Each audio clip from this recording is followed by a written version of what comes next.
নমস্কার বন্ধুরা, আপনারা দেখছেন কুকিং হাউস অফ অনিমা।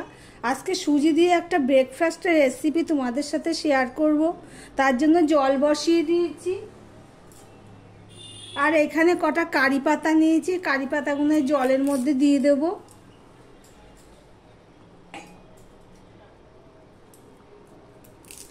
একটা সুন্দর গন্ধ কারি পাতা, যারা পছন্দ করো। এখানে গ্রেট করা গাজর দিয়ে দিলাম,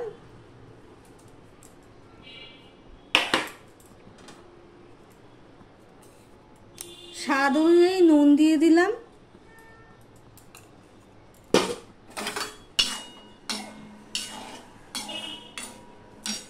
এখানে আমি এক বাটি সুজি নিয়েছি। এক বাটি সুজির জন্য আমি এই বাটিতে মেপে এক বাটি জল দিয়ে দিয়েছিলাম। তাই এই সুজিটা এবার আমি দিয়ে দেব।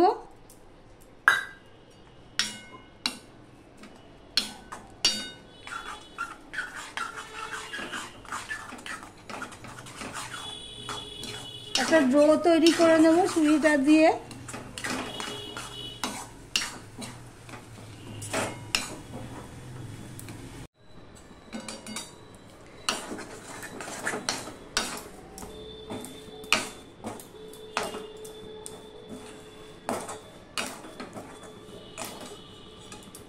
এবার গ্যাসটা অফ করে দিলাম। সুজিটা একটু ঠান্ডা হওয়া পর্যন্ত অপেক্ষা করব।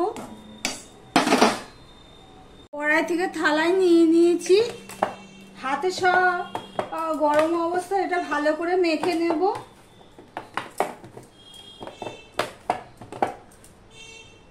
দেখো ভালো করে মাখিয়ে নিয়েছি। এবারে এগুলো ছোট ছোট একটু লেচি করে নেব। ঠিক এইভাবে ছোট ছোট লেচি করে নেব। এইভাবে লেচি করে পুরো গোল গোল করে নেব। এভাবে গোল গোল করে নেব। থালায় সেদ্ধ আলু নিয়ে নিয়েছি, তার মধ্যে একটুখানি ভাজা মশলা দিয়ে দিলাম, 1 চামচের মতো হবে। একটু নুন দিয়ে দিলাম, সিদ্ধ করার সময় নুন দিয়েছিলাম। আর একটু লেবু রস দিয়ে দিলাম। তোমাদের কাছে যদি চাট মশলা থাকে তাহলে একটু চাট মশলা দিয়ে দিতে পারো।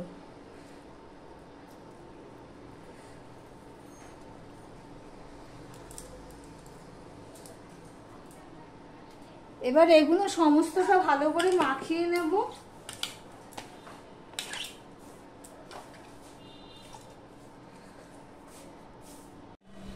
এবারে এইভাবে করে নেব।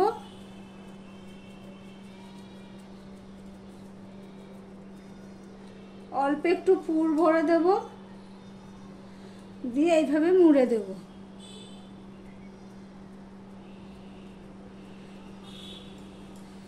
তাড়াতাড়ি দেখতে সুন্দর লাগার জন্য আমি ঠিক এরকম করে নেব।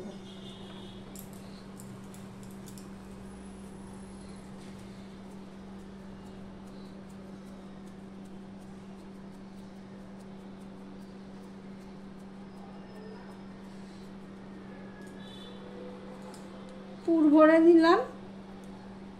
তোমরা যেরকম শেপে করতে চাও সেইভাবে করতে পারো।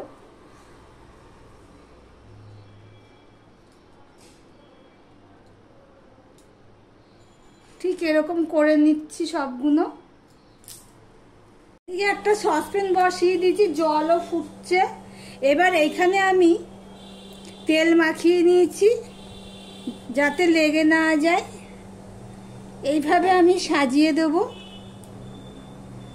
সবগুলো।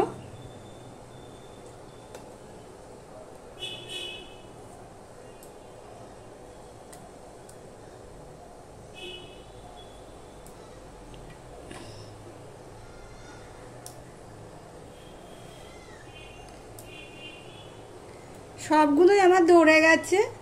এবার এটা এখানে আমি বসিয়ে দিলাম।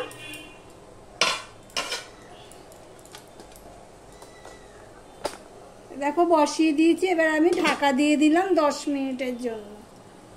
মিডিয়াম টু লোতে রেখে 10 মিনিট আমি ফুটিয়ে নিয়েছি। এবার গ্যাসটা অফ করে দিলাম।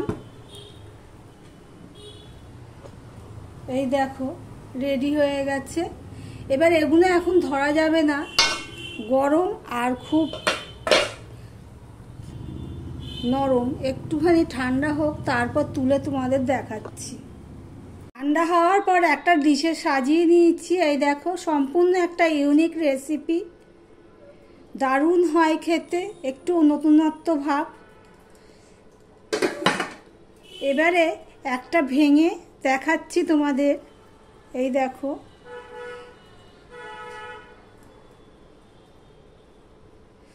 খেয়ে নিলাম এটা।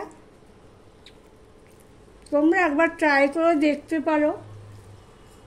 আর ভিডিওটি যদি ভালো লেগে থাকে তাহলে প্লিজ লাইক করো, সাবস্ক্রাইব করে পাশে থেকো। ভিডিওটি আজকে এখানেই শেষ করলাম।